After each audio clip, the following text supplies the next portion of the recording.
published at April 28, 2018, 4:24 p.m. CST by Mad Dashiell Hello all, Mad Dashiell here and thanks for joining me. Today we start with the question: how to make the choose-your-own-adventure book series into a film franchise? The answer to this question has been perplexing. 20th Century Fox for the last few years, scattering announcements and false starts rumors to make a film based on the choose-your-own-adventure books created by Edward Packard and Montgomery that swept over libraries in the 1980s.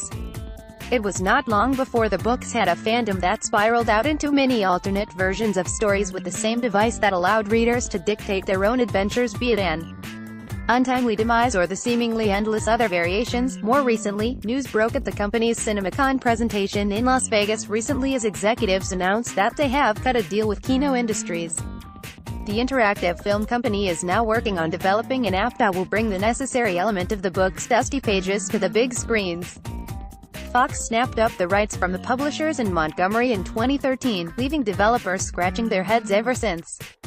So now, in terms of cinema distribution, how are they going to replicate the experience breaking the age-old mold of linear narratives? The answer, even if it sounds like the initial steps in a nightmare to movie hell, is that you will have your phones out and audiences will simply download the Kino app, and from there they will dictate where the story goes with alternate experiences and alternate running times depending on audience choice. Certainly, an ambitious idea to be sure.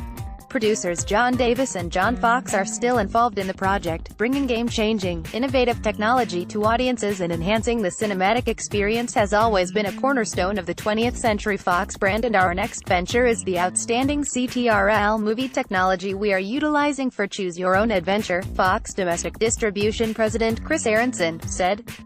This interactive experience, and the passionate, creative team behind this project, allow the true spirit of the beloved book series to fall into the hands of fans around the world. Let's point out a couple films or even a game that might be seen as stages in the futurists' evolution of film mixed with audience participation. It's time to vote. 1961, Mr. Sardonicus. Mr. Sardonicus was directed by William Castle. I feel like this is a good early example of how they were more than likely just teasing the audience with the idea that they have some power over the alternate endings of the film. When originally released, it was, allegedly, distributed with 2 alternate endings. Which ending was shown at any given cinema supposedly depended upon the results of an instant poll of audience members.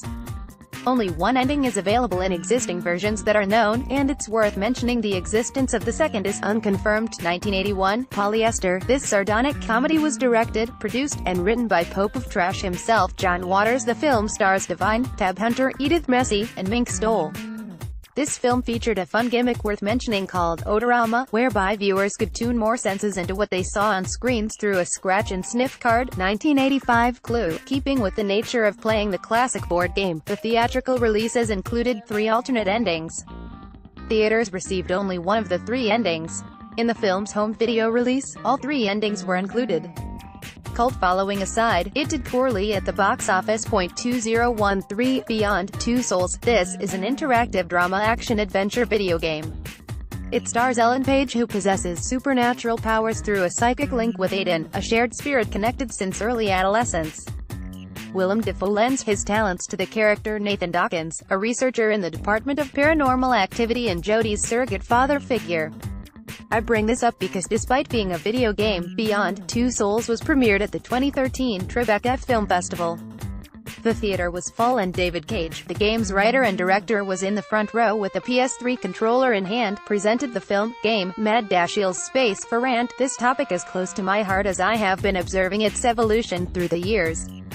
I talked about the potential of it all in the Forever Alone Filmmakers podcast with M. Strange, James I.D., and Jimmy Screamer Klaus's interview about 5 years ago by just using the chapter select technology built into DVDs. It is a topic I have heard the purists bleed their hearts all over, whinging on about how they like classic cinema in its pure form as it is without any bells and whistles. I get that. I like classic cinema for what it is and even the stage actors that led to that prior. But I have always been fascinated by a futurist's vision of where cinema will be in years to come. I see a day where people will look at films that you can't control with the novelty we see black and white.